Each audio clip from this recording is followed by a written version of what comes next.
오늘 열린 서울포럼 2017의 한중 비즈니스 포럼에서 한국 기업의 중국 시장 진출을 돕기 위한 중국 신유통 채널이 소개됐습니다.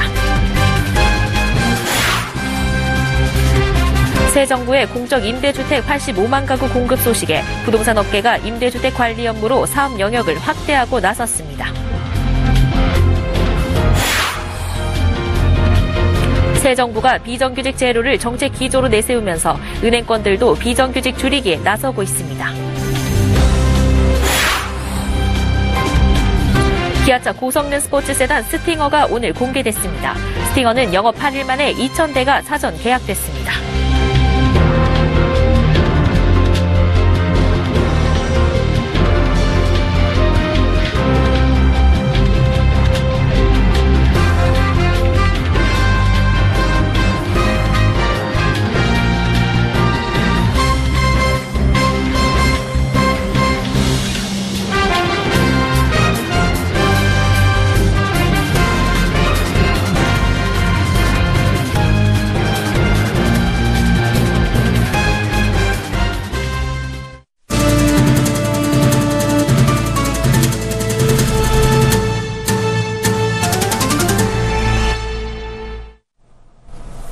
시청자 여러분 안녕하십니까? 센 경제 현장 양한나입니다. 오늘 서울 중구 신라호텔에서는 서울포럼 2017의 막이 올랐습니다. 개막일인 오늘 부대 포럼인 한중 비즈니스 포럼이 열렸는데요. 최근 한중 간에 나타나고 있는 해빙 무드에 맞춰 한국 기업들이 보다 효율적으로 중국 시장 진출을 할 수 있는 중국신 유통 채널이 소개됐습니다. 이보경 기자입니다. 중국 최대 인터넷 쇼핑몰 타오바오에 20만 명의 팔로워가 있는 왕홍 비키. 비키가 생방송을 시작하자 순식간에 3만 명의 팔로워가 접속합니다. 我们先用一下紫格吧，这个是紫色的隔离霜，它里面有很多很多的精华，然后给你们看看，现在我挤出了。 한중 비즈니스 포럼에 앞서 오늘 비키가 한 시연 방송은 타오바오뿐만 아니라 SNS 채널인 웨이신, 잉커, 이즈보, 또이 등 여러 채널에 동시에 송출됐습니다. 한 번의 제작비, 한 번의 비용으로 여러 번 방송한 효과를 낸 것입니다. 왕홍, 이 부분에서도 기술적 발전이 많이 이루어지고 있고 또 실질적인 판매로 이어지는 왕홍 마케팅, 이 부분들이 굉장히 큰 이슈가 되고 있습니다. 디지털 금융 기술과 결합된 산업기술, 굉장히 새로운 어떤 매체들의 출현이 급속도로 이루어지고 있어요. 중국 전자상거래 전문 물류 솔루션 업체인 4PX의 리엔샹 고급 부총리는 10년 후에는 글로벌 온라인 매출 규모가 10억 달러로 커질 것이며 그중 알리바바의 비중은 40% 이상이 될 것이라면서 한국 기업들이 그 시장을 꼭 포착했으면 좋겠다고 말했습니다. 그러면서 그는 온오프라인과 물류가 결합되는 새로운 유통 방식인 신유통의 청사진을 제시했습니다. 이어서 주재연설에 나선 장재혁 C&I 이사는 신유통, 공유경제, 소비 수준의 고도화, 핀테크, 소셜 네트워크 시스템, 1인 미디어라는 6가지 키워드를 중심으로 중국의 발전된 유통을 설명하고 신매체를 활용해 중국에 진출하는 전략을 함께 모색했습니다. 특히 이번 포럼에서는 중국 최초 웨이신 미니업 개발업체인 샨쿠의 CEO 하오시엔위에와 빅데이터 기반 왕홍 섭외 플랫폼을 운영하는 장치우펑 레드페이지 CEO 등 중국의 신유통을 이끌고 있는 주요 인사들이 한국 기업에 실질적인 도움을 줄 수 있는 1:1 기업 매칭 상담에 나섰습니다. 이날 행사에는 200여 명의 중소기업인들이 참석해 거대 중국 시장에 진출하기 위한 뜨거운 열망을 반영했습니다. 정말 저희가 필요한 내용을 딱 맞게 설명을 해주셔서 이미 상담 시청서도 빨리 적어서 냈습니다. 한중 비즈니스 포럼 포문에 이어 25일까지 진행되는 2017 서울 포럼에서는 미래 한국, 새로운 성장 엔진을 위한 소프트 인프라라는 주제로 문재인 정부가 4차 산업혁명에 대비하기 위해 어떻게 초석을 다질지 해법을 모색하게 됩니다. 서울경제TV 이보경입니다. 새 정부 들어 85만 가구에 달하는 공적 임대주택 공급이 계획되자 건설사들을 비롯한 공인중개사들도 임대주택 관리 업무로 사업 영역을 확대하고 있습니다. 공인중개사의 경우 중개수수료 외 임대관리료 수익을 얻을 수 있고 건설사들도 주택 공급에다 관리자 역할까지 해 새 수익 모델을 창출할 수 있기 때문입니다. 보도에 정창신 기자입니다. 공인중개사들이 임대관리사 자격증을 따는 등 임대주택 관리에도 눈을 돌리고 있습니다. 새 정부 5년간 85만 가구의 공적 임대주택 공급이 계획되면서 임대주택 관리 시장이 더욱 커질 것으로 예상되기 때문입니다. 업계에선 아파트로 공급되는 임대주택의 경우 건설사가, 다가구 주택처럼 소규모 주택은 공인중개사가 관리하는 식으로 주택관리 시장이 형성될 것으로 내다보고 있습니다. 개업 공인중개사들은 보통 주택 매매 전세 거래로 인한 중개 수수료가 주수입원인데 변호사의 중개업 진출과 개업 중개사 간 경쟁 심화 등으로 새 수입원 찾기가 필요한 상황입니다. 공인중개사협회 조사에 따르면 전국 공인중개사는 38만 명으로 이 중 중개업소를 개업한 공인중개사는 10만 명에 달합니다. 임대주택이 늘어나면 공실관리와 월세관리, 시설관리 등을 해주고 매달 관리 수수료 등의 부가수입을 얻을 수 있습니다. 업계에 따르면 보통 4층짜리 10가구가 있는 다가구 주택의 경우 세대당 관리비가 5만 원가량 되는데 일부 집주인은 관리비로 받은 50만 원을 공인중개사나 관리업자 등에 주고 관리 대행을 맡기고 있습니다. 건설사들도 지난해부터 임대주택 관리와 관련한 자회사나 사업부서를 신설하는 등 발빠르게 움직이고 있습니다. 한화건설은 어제 공유경제업체 다날소시오와 업무 협약을 맺고 기업형 임대주택 서비스 강화에 나섰습니다. 아파트 입주민간 필요한 물품과 재능을 공유할 수 있도록 한다는 계획입니다. 한화건설은 올해 초 사내에 임대운영팀을 신설하고 임대관리 전담 인력을 충원하고 있습니다. 일부 건설사들은 지난 정부 때 기업형 임대주택을 공급하면서 임대관리 사업을 새 수익 모델로 추진해 왔습니다. 여기에 새 정부에서 임대주택 공급이 크게 늘어날 것으로 계획되면서 임대관리 사업을 더욱 강화하려는 겁니다. 대림산업은 주택 임대관리를 담당하는 자회사 대림 AMC를 작년 설립했고 GS건설도 이지빌이란 자회사를 만들어 임대관리에 나섰습니다. 우미건설 역시 자회사 우미자산운용을 세우고 임대관리 사업을 추진하고 있습니다. 서울경제TV 정창신입니다. 문재인 정부가 비정규직 없애기 정책 기조를 내세우자 은행권에서도 비정규직 줄이기에 나서는 분위기입니다. 주로 일반 사무직이나 창구의 텔러로 있는 무계계약직 직원들이 정규직으로 바뀔 전망입니다. 앵커 리포트입니다. 새 정부가 공공부문에서 비정규직을 없애겠다는 공약을 내걸자 민간 기업인 은행권에서도 정규직 전환에 나서고 있습니다. 시티은행은 지난 16일 무기계약직에 해당하는 일반 사무 전담 직원과 전담 텔러 약 300여 명을 연내 정규직으로 모두 전환키로 했습니다. 신한은행도 전체 5%에 달하는 780여 명의 무기계약직 가운데 사무직군을 정규직으로 전환하고 앞으로 모든 사무직을 정규직으로 채용하는 방안을 검토 중입니다. 기업은행 역시 전임 행장 때부터 관련 TF팀을 꾸려 무기계약직의 정규직 전환을 검토해왔고 곧 구체적인 계획을 내놓을 방안입니다. 농협은행도 정규직 전환 문제를 검토하기 위해 각 계열사의 비정규직 현안 등을 파악하는 단계에 들어갔습니다. 은행의 정규직 전환 대상자는 무기계약자로 있는 일반 정규직원과 같은 업무를 하는 일반 사무직과 창구에서 일하는 텔러가 될 전망입니다. 은행의 직군은 크게 정규직과 무기계약직, 계약직 등으로 구성돼 있는데 계약직의 경우 퇴직 후 재취업한 직원들이나 변호사, 회계사 등 전문직, 단시간 일을 원하는 파트타이머 등으로 정규직 전환 이슈에서 벗어나 있습니다. 은행권은 과거 무기계약직을 정규직으로 대규모 전환한 적이 있어 비정규직 비중이 낮은 편으로 남은 비정규직의 정규직 전환 과정도 수월할 것으로 예상됩니다. 금융감독원에 따르면 6대 시중은행의 비정규직 수는 6,772명으로 전체 직원의 7.4% 수준입니다. 특히 시티은행과 신한은행 등은 매년 일정 비율에 달하는 비정규직 인원을 정규직으로 전환해왔고 국민은행과 우리은행 등은 모든 대상자의 정규직 전환을 이미 마무리했다는 입장을 밝혔습니다. 서울경제TV 양은혜입니다. 수입차의 전유물로 여겨졌던 고성능차 시장에 기아차가 도전장을 내밀었습니다. 기아차는 오늘 국내 완성차 업계 최초로 고성능 스포츠 세단 스팅어를 공개하고 본격 판매에 돌입했는데요. 기아차는 스팅어를 시작으로 고성능차 전략에 가속 페달을 밟겠다는 포부입니다. 실제 스팅어는 영업 8일 만에 사전 계약 2,000여 대, 사전 시승 신청 4,000여 건을 기록하는 등 돌풍을 일으킬 조짐을 보이고 있습니다. 김혜영 기자입니다. 기아차의 고성능 라인업에 포문을 열게 된 첫 번째 모델 스팅어. 3.3 터보 가솔린, 2.0 터보 가솔린, 2.2 디젤 등 총 3가지 엔진으로 구성되어 있습니다.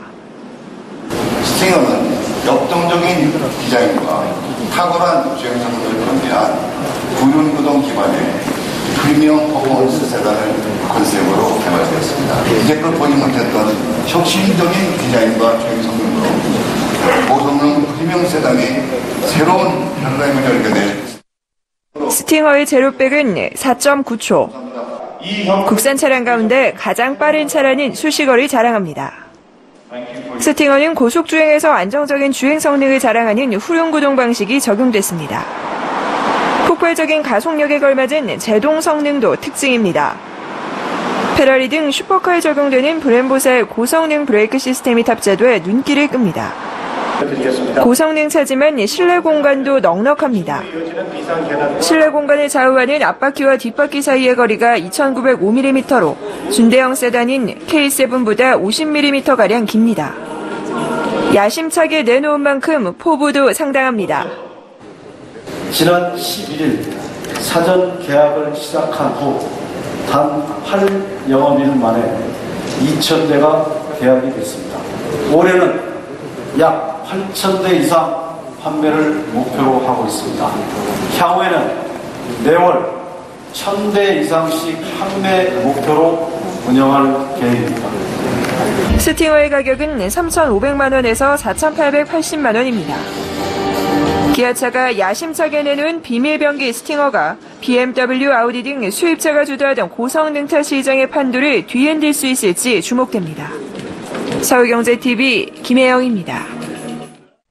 코스피가 어제 종가 기준 2,300선을 돌파하며 신기록을 세우는 등 증시는 연일 호황을 보이며 봄바람이 불고 있지만 증권업계에서는 인력 조정으로 불황때와 다를 바 없는 찬바람이 불고 있습니다. 인수합병과 매각 준비로 구조조정이 이어지고 수익 다각화 방침으로 지점수도 줄어들면서 증권업계 임직원 수가 매년 줄어들고 있는 건데요. 로보어드바이저가 떠오르면서 고용 전망까지 밝지 않습니다. 김성훈 기자입니다. 금융감독원 통계에 따르면 올해 1분기 기준 증권사 임직원 수는 32,934명으로 2012년 43,820명에 비해 18% 이상 감소한 것으로 나타났습니다. 특히 지난 1년 동안에만 3,300명 넘게 줄었는데 작년까지 이어진 막스피로 증시 상황이 좋지 않아 실적이 부진했던 증권사들이 구조조정에 나섰기 때문입니다. 여기에 지난해 KB투자증권과 현대증권, 미래에셋과 대우증권이 각각 합병하면서 구조조정과 인력 이탈이 생겨 임직원 수는 더욱 감소했습니다. 실제로 KB투자증권과 현대증권은 KB증권으로 합병하기 전 각각 희망퇴직을 받고 구조조정을 진행해 지난해 말 기준으로 직원이 170명 이상 줄었습니다. 업계에서는 이 같은 감소 추세가 앞으로도 계속될 것으로 전망합니다. 하이투자증권이 희망퇴직을 받는 등 인수합병과 매각을 앞둔 증권사들이 구조조정을 추진하고 있기 때문입니다. 지난달 금융위원회의 1차 로보어드바이저 운용심사가 끝나면서 로보어드바이저가 더 활성화되면 증권사 인력의 상당수를 대체할 것이라는 예측도 나옵니다. 금융당국이 최근 입법 예고한 후선 업무 위탁 절차 간소화 개정안도 증권업계 고용 악화와 인력 조정의 원인이 될 것으로 보입니다. 기존에는 증권사가 인사, 총무, 법무, 회계 등 후선 업무를 협력업체에 위탁하기 위해서는 금융감독원에 보고하는 등의 절차가 필요했지만 후선 업무 위탁 절차 간소화 개정안이 시행되면 보고 절차 없이 자유롭게 협력업체에 위탁할 수 있습니다. 이렇게 되면 증권사들이 후선 업무 아웃소싱을 고실로 인력을 더 줄일 가능성이 높다고 업계 관계자들은 우려하고 있습니다. 서울경제TV 김성훈입니다.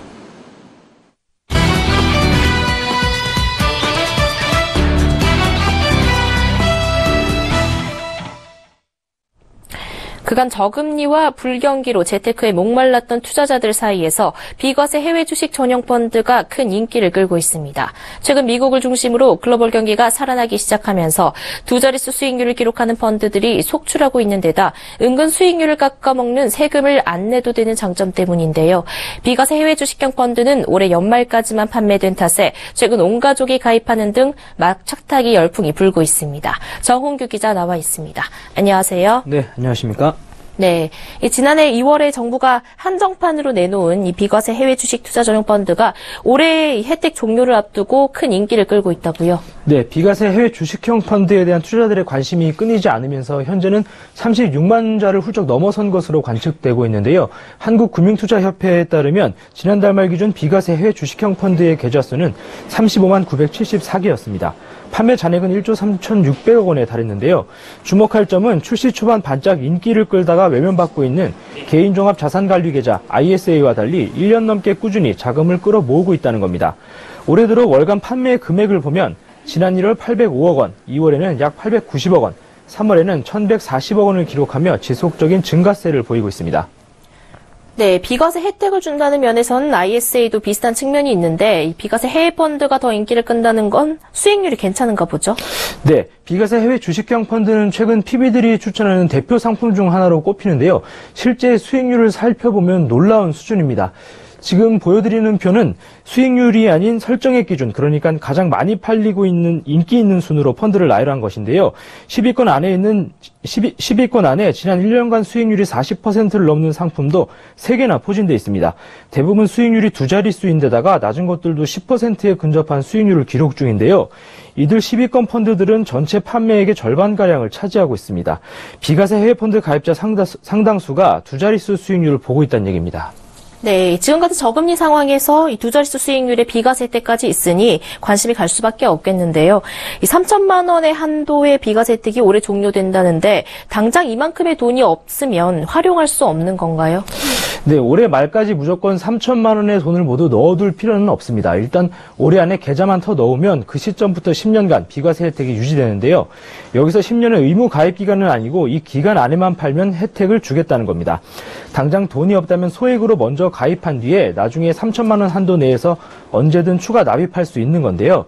특히 ISA와 달리 중도 인출이 가능하고 중도 해지에도 세제상 불이익이 없다는 것이 장점입니다. 다만 내년부터는 추가 납입이 일정 부분 제한되는 경우가 발생할 수 있는데요. 내년부터는 매도한 만큼 한도를 차감하기 때문입니다. 예를 들어 3천만 원을 넣어뒀다가 내년에 2천만 원을 환매하면 한도가 1,000만 원으로 줄어듭니다. 네, 그런데 최근 자산가들은 자녀까지 온 가족의 명의로 비과세 해외 펀드에 가입하는 추세라고요. 네, 가입 대상에 제한이 없다는 것도 비과세 해외 주식형 펀드의 장점 중 하나로 꼽히는데요. 자산가들은 이를 활용해서 이미 가족 모두의 몫으로 허용된 한도까지 꽉꽉 채워넣고 있는 추세입니다. 예를 들어 4인 가족이 모두 비과세 해외 주식 펀드에 가입하면 1인당 3천만 원씩 최대 1억 2천만 원까지 비과세 혜택을 받을 수 있는 건데요. 여기에 더해 비과세 해외 펀드는 최근 증여수단으로도 각광받고 있습니다. 미성년 자녀에게는 2천만 원까지 증여할 수 있는데 자녀 이름으로 비과세 해외 펀드에 가입하면 주식을 증여하는 것과 같은 효과를 보면서 비과세 혜택까지 누릴 수 있습니다. 만약 투자 성과가 좋아서 자녀의 2천만 원 펀드가 10년 후에 1억 원이 되더라도 증여세는 한 푼도 내지 않아도 됩니다. 네, 비과세 해외 펀드에 대해 정홍규 기자와 이야기 나눠봤습니다. 오늘 말씀 고맙습니다. 네, 감사합니다.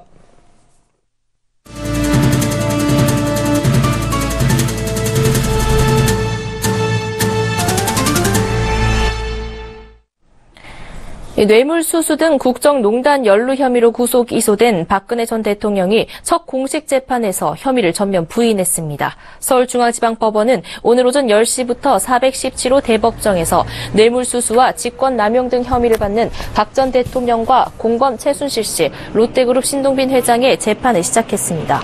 검찰은 이번 사건을 최순실과 공모한 권력남용과 국정농단, 사익추구, 문학의 지원 배제, 재벌 유착 사건으로 규정하고 향후 재판 과정에서 혐의를 철저히 입증하겠다고 강조했습니다. 반면 박 전 대통령 측은 뇌물수수 동기와 공모사실 뒷받침 혐의 증거가 없다며 18개 혐의를 모두 부인했습니다. 재판부는 박 전 대통령의 혐의 사실이 18가지로 방대한 데다 1심의 구속기한이 최대 6개월로 한정된 만큼 앞으로 심리를 신속하게 진행한다는 계획입니다. 이에 따라 일주일에 3-4번 기일을 열어 뇌물 사건과 직권남용 사건 등 투트랙으로 심리할 방침입니다. 박 전 대통령의 1심 선고는 형사소송법에 따라 10월쯤 내려질 것으로 예상됩니다. 서울 송파구와 삼성동 등 강남 지역 초소형 아파트의 3.3제곱미터당 시세가 5천만 원을 넘어선 곳이 속출하고 있습니다. 부동산 업계에 따르면 송파구 잠실 주공 2단지를 재건축한 리센츠 아파트 전용 27.68제곱미터 C형의 시세는 현재 6억 5천만 원에서 7억 원 수준입니다. 3.3제곱미터로 환산한 가격은 5천만 원을 넘어선 가격입니다. 또 강남구 삼성동의 재건축 아파트인 힐스테이트 2단지 전용 38에서 40제곱미터는 중고차는 현재 호가가 8억에서 8억 6천만 원, 3.3제곱미터당 가격은 5천만 원을 넘어섰습니다. 이처럼 강남 지역 초소형 아파트의 몸값이 치솟는 이유는 임대 사업을 통해 안정적인 월세 수입을 노리는 수요가 많기 때문으로 분석됐습니다. 코스피가 오늘 0.33% 상승한 2311.74로 마감하며 이틀 연속 증가 최고치를 새로 썼습니다. 지수는 또 장중 한때 2326.57까지 치솟아 열흘 만에 장중 역대 최고치도 경신했습니다. 코스피가 연일 상승세를 보이면서 증권사들의 코스피 전망치도 오르고 있습니다. 삼성증권은 올해 코스피 전망치 상단을 기존의 2330에서 2460으로 올렸고 교보증권도 전망치 상단을 2350으로 상향 조정했습니다. KB증권과 하나투자증권도 전망치 상단을 각각 2450, 2580으로 새로 제시했고 하나금융투자는 코스피가 2600까지 오를 것이라고 예상했습니다. 증시 전문가들은 글로벌 경기가 회복되면서 수출이 증가해 국내 기업 실적이 높아져 코스피의 호재가 될 것이라고 설명했습니다. 여기에 문재인 정부 출범 이후 외교적 불확실성이 완화되고 새 정책에 대한 기대가 커지면서 지수 상승에 긍정적으로 작용할 것으로 봤습니다. 한편 일각에서는 기업 실적 개선에 대한 기대치가 너무 높은 경향이 있다며 과도한 낙관론에는 주의를 기울여야 한다는 목소리가 나옵니다. 가계빚이 1분기에도 계속 늘었습니다. 한국은행에 따르면 올해 1분기 가계신용은 17조 1천억 원 늘어난 1359조 7천억 원으로 사상 최대를 기록했습니다. 가계신용은 은행이나 보험, 대부업체 등 금융기관 대출에 결제 전 카드 사용액까지 포괄한 수치입니다. 1분기 가계신용의 증가폭은 작년 1분기 증가액보다는 3조 원 넘게 줄었지만 2014년 이전과 비교해서는 여전히 높은 수준입니다. 한국은행 관계자는 가계부채 증가세가 1분기 둔화된 것으로 보는 게 맞을 것 같다면서도 2012년부터 2014년 수준과 비교해서는 높아 관리가 필요하다고 설명했습니다. CJ그룹이 기업 문화혁신 방안을 발표했습니다. 자녀의 초등학교 입학을 전후로 한 달간 자녀 입학 돌봄 휴가를 주고 5년마다 최대 한 달간 자기 개발에 시간을 가질 수 있는 창의 휴가 제도 등을 도입했습니다. 행정자치부는 토지, 주택 등 부동산 재산세 납부 시기가 과세 대상에 따라 7월이나 9월인데 이 재산을 소유했는지 판단하는 과세 기준일은 6월 1일이라고 안내했습니다. 예를 들어 6월 1일 이전 부동산을 매매하는 경우엔 매수자가, 6월 2일 이후 매매 시에는 매도자가 재산세를 내야 합니다. 금융당국에 따르면 올해 1월에서 4월까지 금융개혁 현장 점검반 활동을 통해 금융소비자의 비대면 금리 인하 요구 허용 등 금융현장 건의사항을 수용했다고 밝혔습니다. 이에 앞으로는 은행의 대출 금리를 인하해달라고 요청하기 위해 굳이 영업점을 찾아갈 필요가 없어집니다. 기상청이 오늘 6월에서 8월 날씨 전망을 발표하고 이번 여름 기온은 6월에는 평년보다 높고 7, 8월에는 평년과 비슷하거나 높을 것이라고 밝혔습니다. 전반적으로 올 여름은 예년보다 더 덥고 강수량은 더 적을 것으로 전망됐고 태풍은 평년 수준인 2개가 국내에 영향을 줄 것으로 예상됐습니다.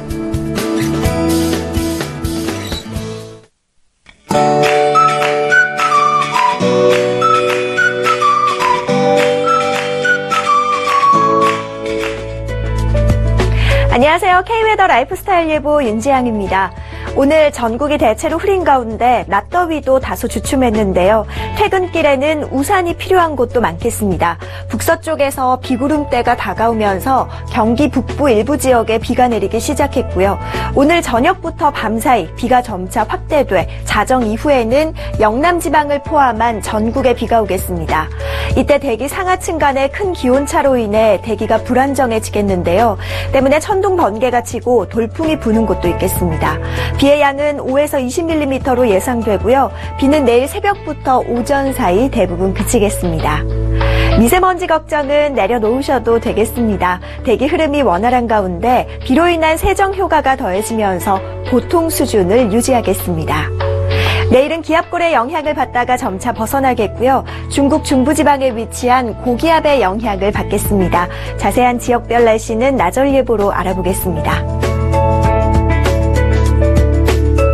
중부지방 비가 내린 뒤 새벽에 모두 그치겠습니다. 낮 기온 서울과 춘천 28도로 오늘보다 높겠습니다. 동해안 지방 아침부터 오전 사이 비가 그치겠고요. 한낮에 20도를 조금 웃돌며 오늘과 비슷하겠습니다. 남부지방도 비가 내린 뒤 오전에 대부분 그치겠습니다. 낮 기온 25도 안팎으로 예상됩니다. 물결은 모든 해상에서 0.5에서 2m로 잔잔하겠는데요. 다만 해상에 안개 끼는 곳이 많겠습니다. 목요일에는 동해안 지역으로 오후 한때 비가 내리겠고요. 전국 대부분 지방에 맑은 날씨가 이어지며 갈수록 기온이 오를 것으로 전망되고 있습니다. 날씨였습니다.